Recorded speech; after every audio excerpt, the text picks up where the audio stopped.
Dubster Dive! Seriously, take a some English dub. Well, you know how it all is. And like that, we're back with Bleach! Are we, though? I thought we were going to say the thing you always say.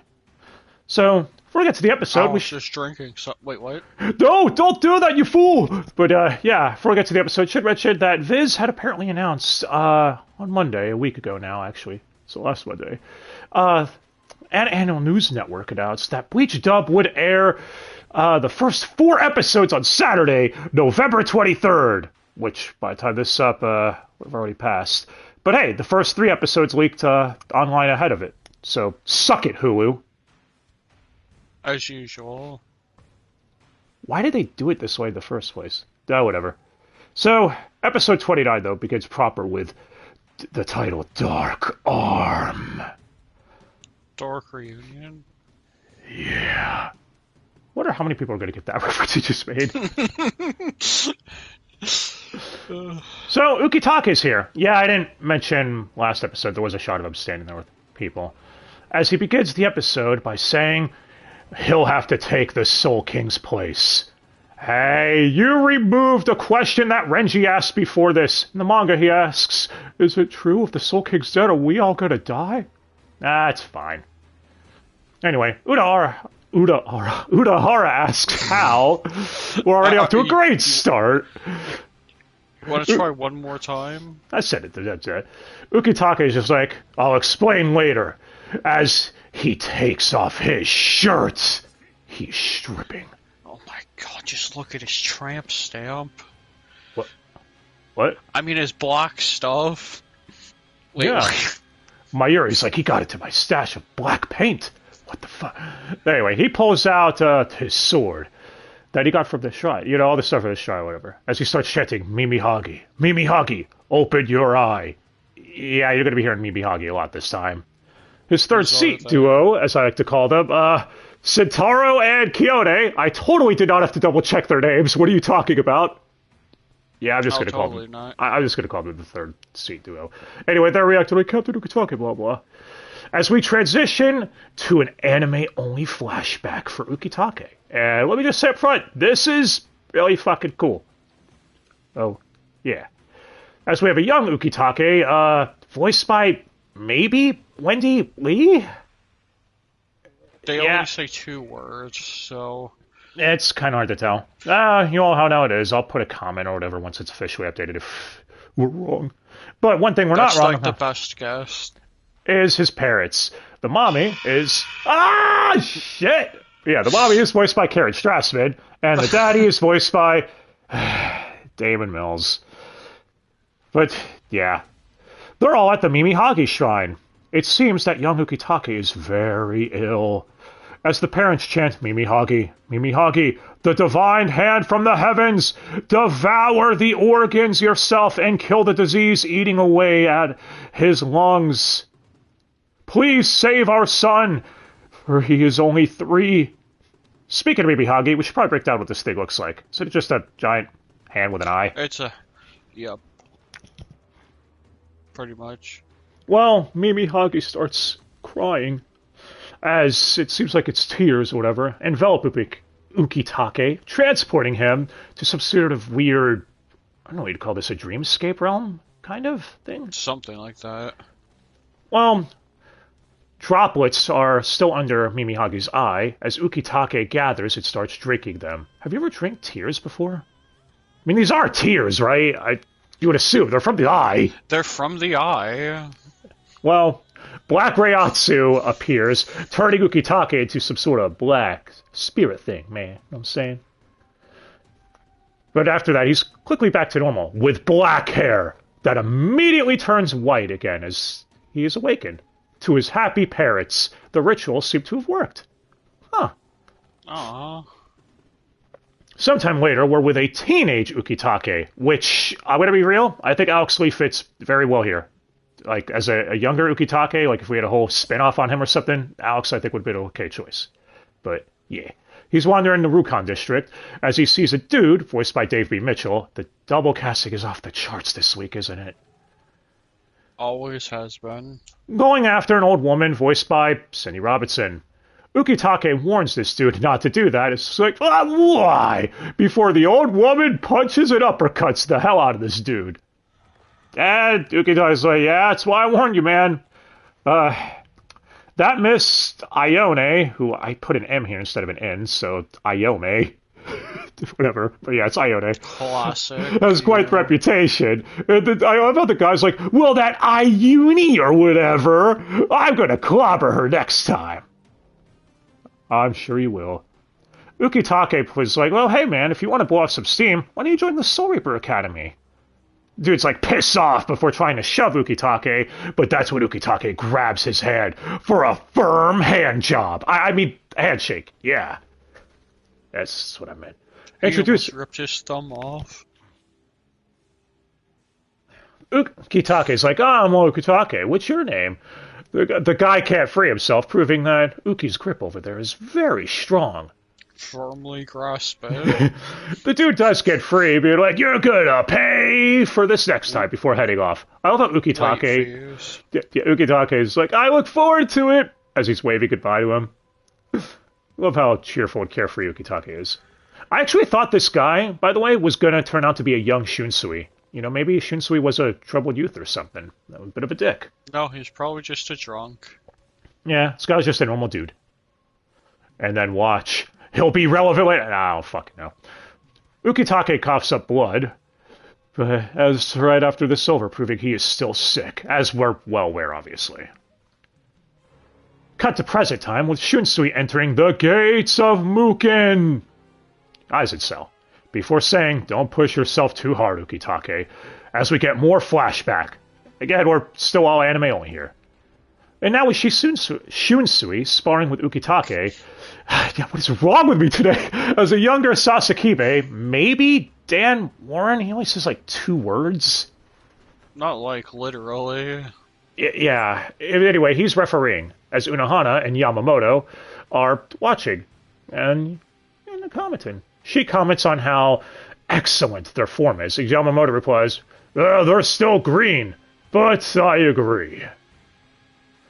Ukitake then leaps through the air, trying to strike towards Shunsui from above, who blocks and pushes it back as Ukitake starts coughing because of his tuberculosis. Oh shit! I mean, that's clearly what this disease is, right? No, it's super tuberculosis. Oh shit! Much. The two go for a final charge as Sasakibe is like, enough! Because both their wooden swords are broken. And how would you fight in Bleach without your swords? With your fists? The fuck? Oh yeah, you're right. Shit! Shunsui is impressed by Ukitake and even introduced himself to him afterwards. Ukitake's like, yeah, I already knew your name. Shunsui's like, I knew you did. You were watching me like a hawk in class. Gay! Ukitake would reply, saying, oh, is that obvious, huh? Well, I need a favor from you. Unzip. Damn it, I know! I'm only beaming, they're not gay! As we cut to them leaving a sweet shop together. Oh my god, they really are gay. Okay, in all seriousness, Shunsui even comments being like, normally I get asked to introduce people to cute girls. Not take them to a Monaka Jam sweet shop. I don't even know what the fuck Monaka is. It is some sort of pastry. Some sort of candy. Probably. Ukitake replies, well, he just wanted to try them out. You know, seeing how happy that Shunsui was after eating them. He wanted to give it a shot. Shunsui admits, so he's like, well, they do have sake in them after all. Ukitake freaks out as his siblings show up. One is voiced by Julianne Taylor. Another is voiced by Zeno Robinson. Just why would not die? Why? I know he's miscast. Why? Wait, it's okay. Okay, seriously, whoever did this needs to fucking... Why? Anyway, the rest of them, I have no fucking idea. They're all talking at the same time, so these are the only two we could really call out. Especially the Zeno one, since he talks by himself. But yeah, he tries keeping the sweets away from his siblings, as Shunsui's just like, yeah, my bad. And that's when everyone in Ukitake's family became an alcoholic.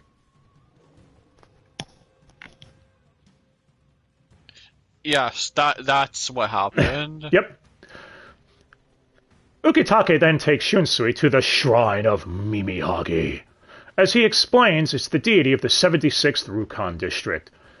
Shunsui's like, oh, it does exist. There was a rumor about how a divine power of the Soul King came loose from him and fell to earth.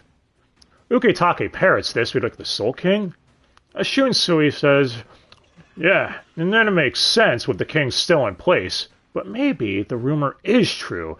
Seeing Mimihagi here, take a look at this figure. Look at it. It's the eye, the shape of it. You would say it's shaped like a hand, right? Yeah. You really gotta hand it to them. They know how to pick these. Well, the king's left hand, he explains, brings advancement, and the right hand, stillness. Ukitake admits that he felt it. His illness is still with him, but he's alive because of Mimihagi. But that Shunsui might already have suspected this after hearing about him. He then asks Shunsui, he's like, you're not thinking of asking me to give up on joining the court guard squads, are you?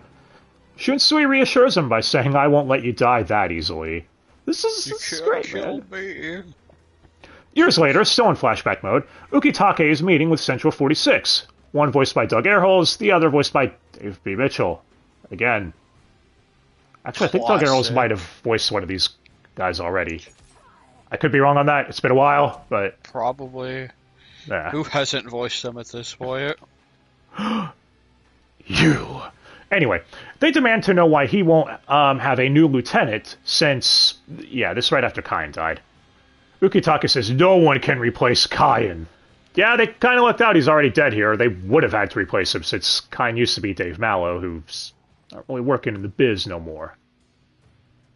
And as a quick prediction ahead of time, if we had to pick who is going to replace him, if he shows up maybe in a future flashback or in Rebirth of Souls, I think it'll probably be Aaron LaPlante. He did already replace him as Kensei, after all.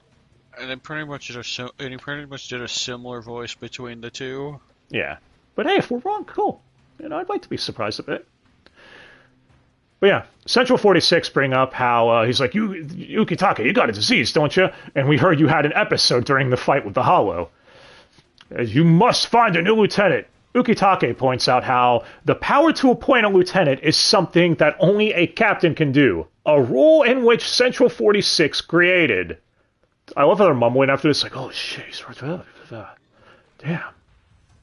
How dare you point out something we did? Yeah, these guys are a bunch of dicks. Ukitake admits that when he dies, they can appoint whoever they want as captain. You know, do their own choice.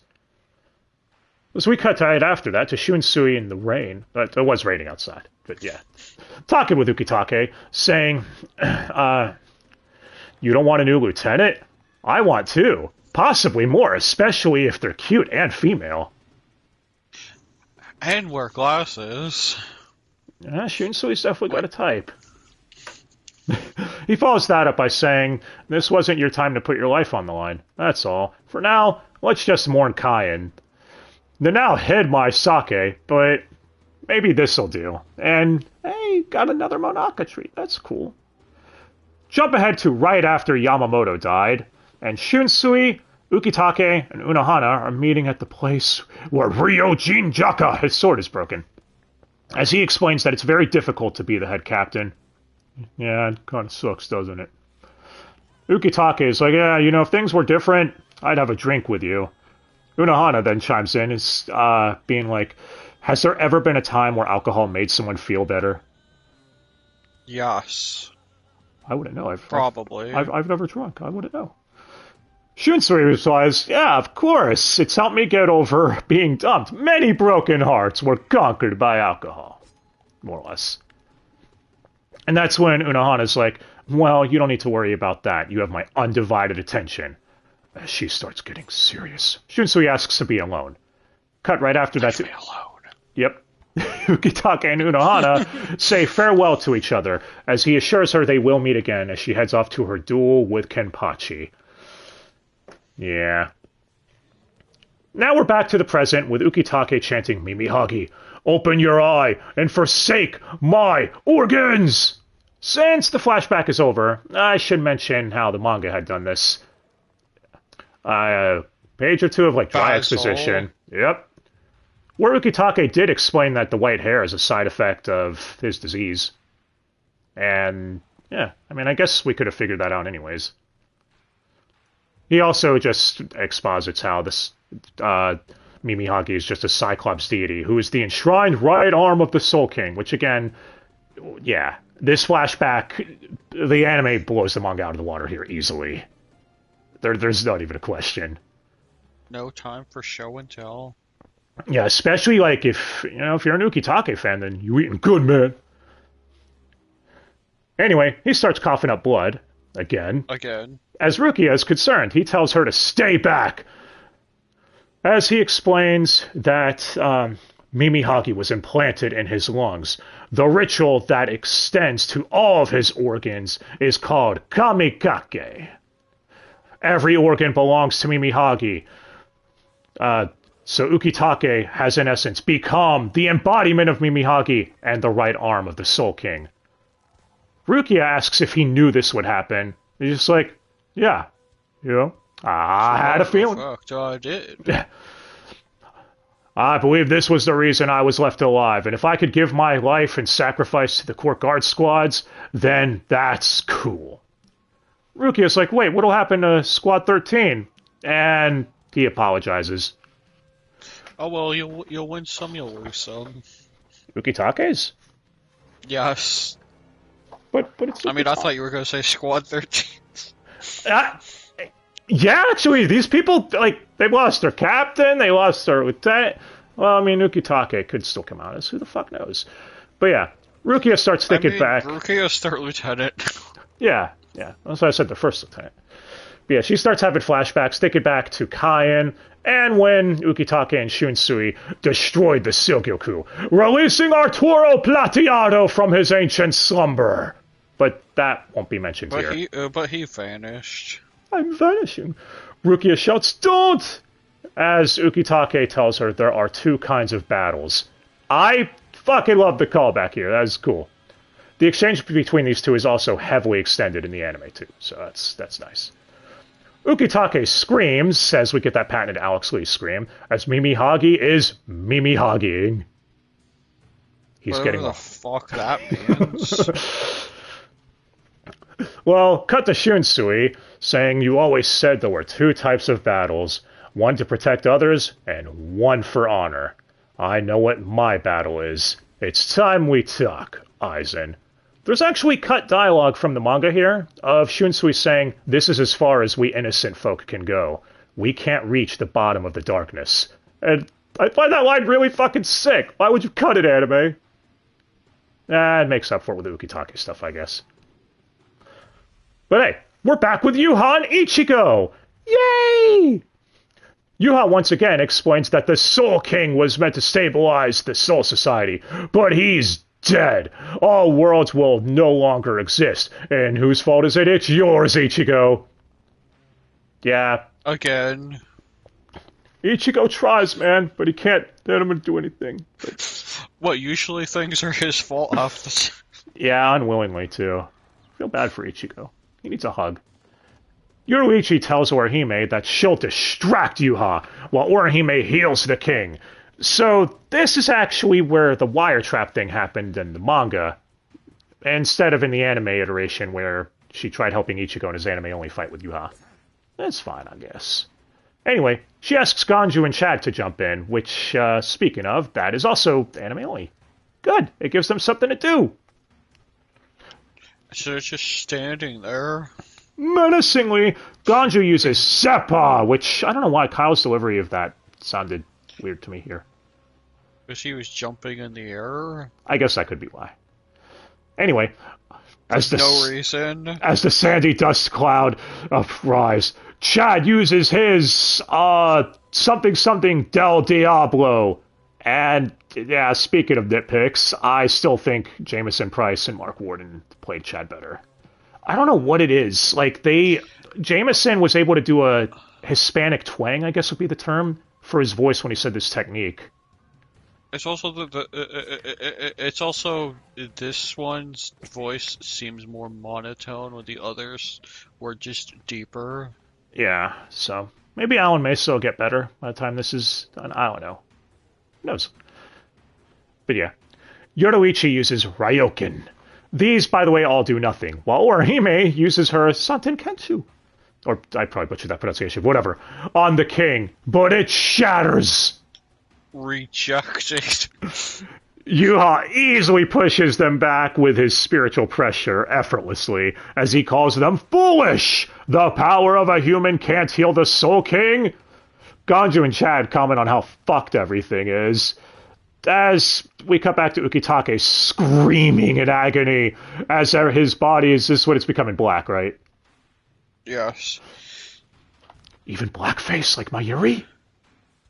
No. He spilled it out everywhere else. Oh. Well, Mimi Hagi says, I think the king needs a hand, as he starts ascending towards the heavens. Mimi Hagi doesn't actually talk. He doesn't talk. By the way, the music here is going really fucking hard. Just want to say, Bleach music is always good, but yep. Yeah. Udahara points out that the shaking has stopped, as Mimi Hagi is holding the king together. Yoruichi notices even Yuha was surprised by this. Yuha asks, why didn't my eyes foresee this? What the hell? No, seriously, what the hell? You'll never see it coming. Also, you were the one who pointed out that Mimi Hagi looks kind of like an Ouroboros monster from Resident Evil 5. Yeah, the black particles they make it that it's made of looks like one. Damn it. I'm just gonna keep thinking it now. Why would you do this? It's exactly a complete saturation. Anyway, the third seat duo and Rukia are sad, as Soifone asks the obvious question. How long can he last like this? That the stability will only last as long as Ukitake is alive. Udahara is like, I don't know, this is the first time I've ever heard of anything like a kamikake. So, even I'm not sure. But, and I'm me. Yeah, and I know everything. But they can't waste any more time, as Yushiro, who I called Yashiro last time, fuck it, says that Tensei Heiso is ready. Okay, yeah, I'd always said this last time Yushiro showed up, but I'm pointing it out again. Zeno fucking sucks as this character. You should feel deep shame, casting director, whoever did this. They did the same shit. They did the same shit in Platinum Man, remember? Yeah, and that sounded terrible. Yeah, it's not good. Look, if you wanted to do the stupid race casting, then you could have just used Shara Kirby. Hell, you already did that when you casted her as Mila Rose. And it's not like you're above double casting before. Hell, Zeno's double casted as this character. Or quadruple casted at that point. Yeah. Anyway, that's it. You got the rant out of the way. So, casted sucks. Udahara points out that they needed more spiritual pressure. They need more! But, yeah. Cut to Shunsui with Aizen, saying, you can't communicate with your spiritual pressure? Well, I've got 3 keys. First, I want to do the seal on your mouth. Which he does. As Aizen's like, aren't you going to use the other 2 keys? And he does, releasing his ankles and his left eye. And my first thought was the Strangler from SpongeBob, if you remember that episode, where even his hair was handcuffed. That one scene. I mean, it pretty much is at this point. Aizen's like, Shinsu, you haven't changed at all. Their exchange here is actually great, with Aizen saying, I don't recall asking to be freed. Shunsui is like, well, you asked me to use the other 2 keys, so are you sure about that? Aizen says, would a man who doesn't want to let me free come with another key buried in his body? And that's when Shunsui has to admit, yeah, the key to Mukin was buried in his heart. By Central 46, so it was part of the deal to come here. I love how Aizen seems offended that Central 46 thinks he would kill Shunsui just to get to the key. He even goes like those Central 46 fossils, which fossils is a double added thing, right? Yep. Yeah. Or just adding quiet in the middle of a sentence. Yeah, it makes Aizen sound even more like a dick, which he is. He's talking down to everyone. He carries himself like the smartest guy around, etc. I should also mention the echo effect they have on here when they're in Mukin is kind of cool on their voices. I like it. But yeah, Shunsui says, let's carry you up to the surface in this seat here. Bet you miss breathing that Soul Society air. Before he could sit, though, a Kirk Thornton guard rushes to restrain Aizen and promptly gets his fingers blown off just by touching him. Didn't quite put his finger on that one. Yeah, first time I saw this, I thought he died. He died instantly, but nah. I mean, he just lost his hands. As Aizen says... Never give hand jobs again. I was like, the bonds can't eliminate my spiritual pressure. All they do is keep it contained. And then he says to Shunsui, it's like, even if I let you carry me up in that chair, why do you think I would help you for the sake of the Soul Society? Shunsui believes their interests align, and he's not asking him to fight. The OST here, also, I should mention, sounds like Tekken. Yeah. Who doesn't like Tekken OST? As Aizen closes the episode by saying, you think I miss breathing the air of the corrupt Soul Society, which is about to be crushed by Yuhabaha? And let me just say, Kyle Aber fucking kills it here as Aizen. He fits right in here. Hasn't missed a beat at all since Core 1, which I think was the last time we heard him speak. And everybody wants Aizen. The comments of the trailers won't shut the fuck up about him. I want Aizen. I'm with you people. Give us Aizen, damn it. But yeah, the preview is by both Ichigo and Uryu, so that's gonna be interesting. At the same time. So, final thoughts. Great episode. Really good. There was other cut manga stuff, but again, talk about it when it's in the future episode when it's relevant. But yeah, we learned a lot about Ukitake, and it answers questions like, why'd he wait over a good year or so to replace Kain as his lieutenant? We also saw his first meeting with Shunsui, something I've always wanted to see as a Bleach fan. And we even got a little anime-only fight with Chan and Ganju jumping in or whatever. I mean, they didn't do much, but they got the You Tried award. Better than the what are you even doing here award. Yeah. And hey, we learned why Ukitake was always sick. It wasn't tuberculosis. Jesus. It was ultra tuberculosis.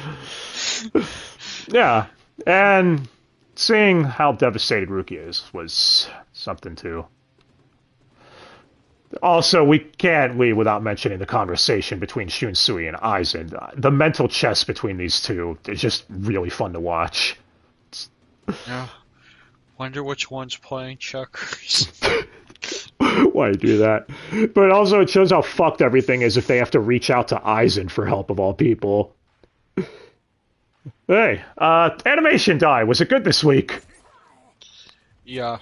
Not like they had to do much with how much everyone was just standing around. Yeah, it was a lot of talking this week, so there's a lot of that, but I mean they'd have to for the Mimihagi stuff. Mimihagi. MVP for this episode, for me personally, it's got to be Kyle as Aizen. He just fucking nailed it so well. Yeah. And while I think Alex is better as Ukitake here, I still miss Liam O'Brien playing him. But this is my thoughts. Maybe I'll disagree. I don't know. Did you like the episode, Dai? Yes. Maybe. Are you an Ukitake fan, Dai? I know there are a lot of them. I mean, this episode... I know you're one of the ones disappointed. We will never find out his Bankai. You don't know that. Again, he could make us. Who the fuck knows? But what I do know is this. Next time on Bleach. It's an episode that's going to be fun, I'm sure. I heard Bleach fans absolutely loved it, so I'm going to find out. Yeah, but in the end, you just gotta hand it to Ukitake. They're happy now. His right hand did indeed come off.